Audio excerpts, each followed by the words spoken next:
जब वो इंटरव्यू लेते हैं तो पहले से होमवर्क करके आते हैं, उनके भी इस सिचुएशन के बारे में हमने खान साहब से ये वाले सवालात करने हैं। वो पहले अच्छे से सवाल तैयार कर लेते हैं और फिर सामने बैठ के सर उनसे क्वेश्चन करते हैं। इस तरह से उनको अच्छी-सी अपने मकसद में वो कामयाब होते हैं, जो उनको डाटा चाहिए होता है वो मिल जाता है। इसे कहते हैं जी स्ट्रक्चरल। और अनस्ट्रक्चरल इंटरव्यू क्या होता है कि इसमें होती है फ्लेक्सिबिलिटी। कैसे फ्लेक्सिबिलिटी होती है कि बाय चांस आपको कोई आपकी सेलिब्रिटी, कोई शख्स, कोई बंदा मिल गया है और आप बगैर किसी सवालनामे तैयार किए हुए आपको सिर्फ मौजू का पता है कि अच्छा मैंने इस टॉपिक के ऊपर बात करनी है। तो उस वक़्त जो आपको सिमल्टेनियसली जो भी सवालात आपके माइंड में आ रहे हैं वो करते जा रहे हैं। तो इस तरह का जो इंटरव्यू होता है उसको हम कहते हैं अनस्ट्रक्चर्ड इंटरव्यू। इसमें ज़रा फ्लेक्सिबिलिटी होती है कि जो सवाल आपने आपके माइंड में आ रहे हैं या जो आपने सोचे हुए हैं उससे हट के भी अगर कोई माइंड में सवाल आ गया तो वो आप कर सकते हैं। जबकि स्ट्रक्चरल में वो रिजिड होता है, बिल्कुल उसमें कोई फ्लेक्सिबिलिटी नहीं होती, उसमें कमी-बेशी नहीं की जा सकती। अब अगर आपने 20 सवाल पूछने, 20 पहले के पहले लिखे हुए हैं, तो सिर्फ़ वही सवाल, वही स्टेटमेंट आप दोहराएँगे, वही पूछेंगे। तीसरा तीसरी टाइप है जी क्लिनिकल इंटरव्यू। क्लिनिकल इंटरव्यू लोगों की फीलिंग्स, लोगों को मोटिवेट करने के लिए और उनकी ज़िंदगी के एक्सपीरियंसेस जानने के लिए, यानी कि ये इंसानी बिहेवियर के बारे में ये सवालात किए जाते हैं, इंटरव्यू किया जाता है। अच्छा, उसके बाद फिर आपके पास आ जाता है जी ओपिनियनियर। ठीक है, क्वेश्चनायर और ओपिनियनियर में फ़र्क है, या आप कह लें कि इंटरव्यू में और उसमें ओपिनियनियर में फ़र्क है। ओपिनियनियर हम कहते हैं कि an opinion is just an expressed attitude, कि एटीट्यूड किसी इंसान का रवैया, उसको रवैये का इज़हार जो है कि वो किस चीज़ में कर रहा है, ठीक है? और एटीट्यूड क्या होता है? एक्शन। फॉर एग्ज़ाम्पल ओपिनियन, एक बंदा गुस्से में बात कर रहा है, ठीक है? तो जिन लफ्ज़ों का चुनाव वो कर रहा है वो है जी ओपिनियन। और एटीट्यूड क्या है कि उसका पूरी बॉडी लैंग्वेज और उसका एक्ट अमल, जो वो काम कर रहा है, कोई तोड़-फोड़ कर रहा है, कोई ऊँचा बोल रहा है, ठीक है? इसको हम कहते हैं जी कि एटीट्यूड। तो लोगों की ओपिनियन और एटीट्यूड के बारे में राय लेना, इसको हम कहते हैं ओपिनियनियर।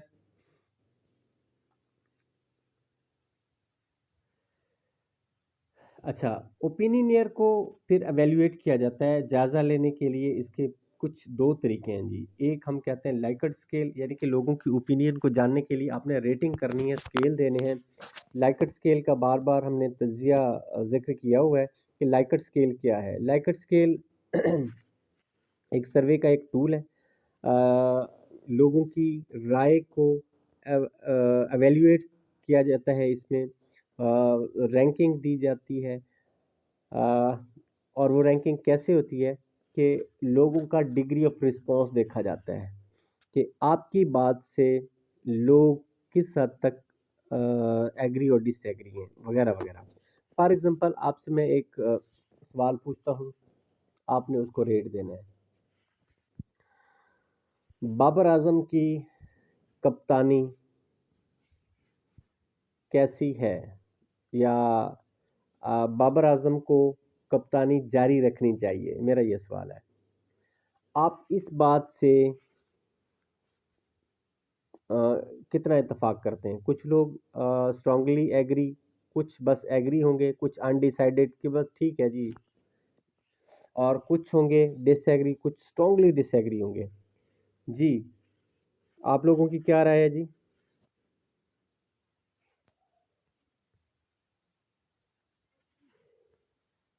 एग्री हैं, बस ठीक है, चलने दें उनको, ठीक है जी। नेक्स्ट। स्ट्रांगली एग्री हैं जी बाबर आजम की कप्तानी से, गुड। नेक्स्ट। एग्री हैं, ओके जी।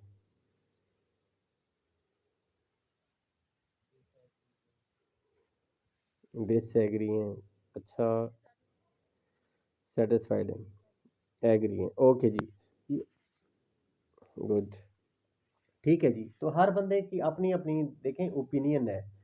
तो मैंने जो सवाल किया उसके बारे में आप लोगों की जो ओपिनियन थी ना, उस ओपिनियन की रेटिंग करने के लिए जो मैंने स्केल इस्तेमाल किया वो था लाइकर्ट स्केल। ठीक है, जो स्ट्रांगली एग्री हैं उनको पॉइंट्स दिए जाते हैं 5, और एग्री वालों को 4, अनडिसाइडेड 3, डिसएग्री 2 और स्ट्रांगली डिसएग्री को 1 पॉइंट दिया जाता है। ठीक है जी, ये स्केल अक्सर आप रिसर्च में क्वेश्चन आयर में देते हैं जी। अच्छा, एक और है G Q sort. Q sort क्या चीज़ है? वो कहते हैं कि जी ये स्केलिंग की एक टेक्निक है। जो भी आपने स्टेटमेंट दी हुई है कि आपके पास जो आइटम्स हैं या नंबर्स हैं, उनकी आपने रैंकिंग करनी है। क्यू सॉर्ट जो है वो आपके एटीट्यूड को, वैल्यूज़ को, जजमेंट को, इंटरेस्ट को, ठीक है ना, और उनकी प्रैक्टिसेस को असेस करने का एक स्केल है। मिसाल के तौर पे वो कहते हैं कि जी employed to assess what importance should be given to the activities which are suggested for the improvement of physical fitness। कि आप सब लोगों से एक अगर सवाल पूछा जाए कि आप फिजिकल फिटनेस को बेहतर करने के लिए जो फिजिकल एक्टिविटीज़ करवाई जाती हैं या करते हैं आप, ठीक है ना, उनकी अहमियत के बारे में क्या जानते हैं? अच्छा, तो आप यानी कि फिजिकल फिटनेस को बेहतर करने के लिए बहुत सारी एक्टिविटीज़ हैं। अब अपनी अपनी उसमें राय देंगे कि जी उसमें गेम्स इन्वॉल्व होनी चाहिए, उसमें एथलेटिक की एक्टिविटीज़ इन्वॉल्व होनी चाहिए, उसमें स्ट्रेंथ, एंड्योरेंस, फिटनेस के मुख्तलिफ कंपोनेंट को बेहतर बनाने के लिए फ़लाँ फ़लाँ फ़लाँ फ़लाँ एक्टिविटी होनी चाहिए। अच्छा, तो वो कहते हैं कि जी क्यू सॉर्ट जो है ये भी क्वेश्चनायर है की तरह का एक सवाल है, और इसके 9 से 11 लेवल होते हैं। लाइकर्ट स्केल में 1 से 5 होते हैं और क्यू सॉर्ट में 9 से 11 लेवल होते हैं।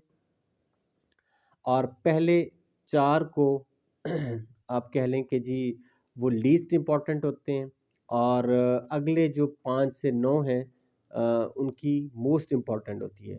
फॉर एग्ज़ाम्पल आपसे ये कहा जाता है कि जी फिजिकल एक्टिविटी करने के लिए जो रनिंग मशीन है वो सूटेबल है, कितनी हद तक सूटेबल है? आपके पास 1 से 9 नंबर हैं, उसको जल्दी बारी-बारी अपना रेट करें।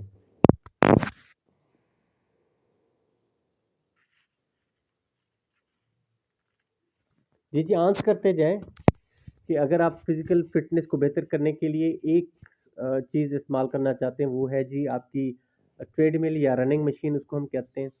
तो उसकी कितनी अहमियत है जी? नंबरिंग में बताएँ। लेवल 11 9 देना चाहते हैं या हाँ, आखिरी जो है वो 9 या 11 है। 9 हो सकते हैं या 11 हो सकते हैं। गुड, ठीक है जी। नेक्स्ट।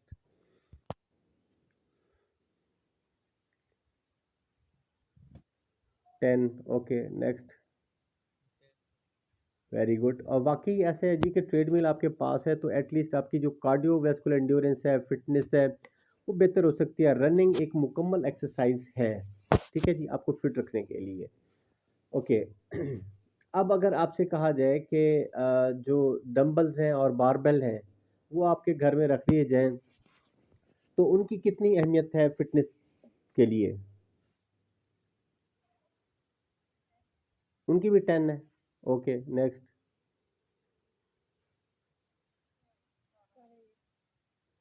7, 8, ठीक है। मुझसे अगर पूछा जाए तो मैं इसको 3 या 4 के राउंड अबाउट रखूँगा, क्योंकि ये एक्सेप्शनल केसेस हैं। बहुत कम लोग जो है वो ये वज़न-शज़न उठा के एक्सरसाइज करते हैं, और ये स्ट्रेंथ की एक्सरसाइजेज़ हैं और बिल्डअप की एक्सरसाइजेज़ हैं बॉडी बिल्डअप करने के लिए, ठीक है, स्ट्रेंथ को डेवलप करने के लिए। तो सबसे बेहतरीन रहने के लिए जो कार्डियोवैस्कुलर एंड्योरेंस होती है वो उसकी ज़्यादा इम्पोर्टेंस होती है बजाय इसके कि आप स्ट्रेंथ को गेन करें, मसल को डेवलप करें। ये मेरी अपनी ज़ाती राय है, आप लोगों की राय मुख्तलिफ हो सकती है। तो हाँ, तो ट्रेडमिल का आपने ठीक किया है कि वो एटलीस्ट हर घर में होनी चाहिए। वो एक मुकम्मल एक्सरसाइज़िंग मशीन है, उसके ऊपर एटलीस्ट आप कहीं जाना नहीं पड़ता, घर में खड़े होके एक स्पीड फिक्स करके आप कितनी कैलोरीज़ दी जो आ रही हैं डिजिटल मशीन, उसके ऊपर आपकी कैलोरीज़ कितनी बर्न हो रही हैं, आप कितना सफ़र तय कर रहे हैं, वेलोसिटी क्या है आपकी, वगैरह-वगैरह। ठीक है, आपने 5 किलोमीटर सफ़र उसके ऊपर तय किया है और आराम से फिर ज़्यादा स्पीड बढ़ा सकते हैं, तो वो बड़ी ज़बरदस्त एक चीज़ है। उसके लिए 10-11 बिल्कुल ठीक आप लोगों ने रेट किया उसको। लेकिन डंबल और बारबेल बहुत कम लोग इस्तेमाल करते हैं और सिर्फ़ वो लोग जो जिनको एक शौक होता है कि जी उन्होंने कोई ज़रा स्ट्रेंथ गेन करनी है किसी गेम के लिए या शौक के लिए या बॉडी बिल्डिंग के लिए, वो वेट लिफ्टिंग वगैरह करते हैं। तो मेरे नज़दीक उनकी ज़रा लेस इम्पोर्टेंस है। ओके जी, उसके बाद फिर एक और टूल है हमारे पास केस स्टडी हम कहते हैं जी कि किसी इंडिविजुअल के बारे में, सब्जेक्ट के बारे में, इंस्टीट्यूशन के बारे में, स्टेडियम, ग्राउंड, कम्युनिटी, मुआशरा, मुल्क, शहर, ठीक है? किसी भी खिलाड़ी या किसी भी चीज़ के बारे में आप एक उसका लंबे अरसे तक और हर एंगल से उसका जब आप स्टडी करते हैं, ये ऑफ कर दें भई, ये माइक ऑफ कर दें, ठीक है? उसका मुताला करते हैं, तो ये कहलाता है केस स्टडी पहले भी हम डिस्कस हो चुका हुआ है, जैसे कि वकील कोई एक या डॉक्टर किसी पर्सन की पूरी हिस्ट्री चेक करता है, देखता है, तो उसकी केस स्टडी कर रहा होता है। अच्छा, डेप्थ स्टडी बिल्कुल। हाँ जी, बिल्कुल ऐसे ही है। तो फॉर एग्जांपल अब मैं अगर अपने रिसर्च का जो मेरी वो भी केस स्टडी ही है, ये ज़रा थोड़ी सी मुश्किल होती है कि 100 लोगों का डाटा इकट्ठा करना और हर बच्चे का 21 पैरामीटर्स हैं, उसकी हाइट, उसकी वेस्ट, उसका वेट, उसका बीएमआई, बीएमआर, अच्छा डेली कैलोरीज इनटेक हो गया उसका, और उसका कार्डियोवैस्कुलर इंड्योरेंस उसकी चेक करना, उसका ये बॉडी मास इंडेक्स मालूम करना, और ये जो स्किन फोल्ड कैलिपर से, अच्छा फिर उसकी हड्डियों की लंबाई, हड्डियों की चौड़ाई, ये सारी चीज़ें मुख्तलिफ जगहों से, उसके मसल्स की गर्थ, ठीक है? तो 21 पैरामीटर्स हैं जिनके ऊपर एक बच्चे के लिए मैंने 21 दफ़ा उसकी स्टडी करनी है और फिर 21 को आप 100 से मल्टीप्लाई करें, ठीक है जी? तो 21 मुख्तलिफ पॉइंट से एक बच्चे का जायज़ा लेना, ये केस स्टडी कहलाता है, डेप्थ स्टडी इसको हम कहते हैं, ठीक है जी? अच्छा, बाकी फिर ये कुछ एडवांटेजेस और डिसएडवांटेजेस हैं एक-एक लाइन के, इसको ज़रा आप पढ़ लीजिएगा, कोई इतना बहुत ज़्यादा इम्पोर्टेंट नहीं है। फिर आ जाते हैं हमारे पास जी हिस्ट्रिकल स्टडी। हाँ जी, जारी रखें ना, थके तो नहीं हैं आप लोग?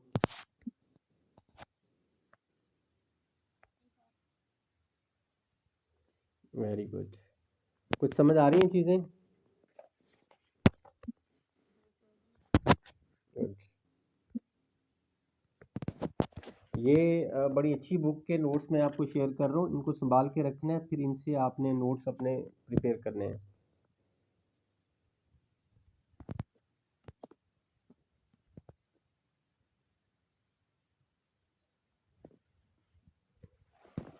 ओके जी, पानी की बोतल वगैरह अपने साथ रखा करें, क्योंकि आजकल डिहाइड्रेशन है, प्यास लगती नहीं है लेकिन जिस्म को पानी की ज़रूरत होती है। यस।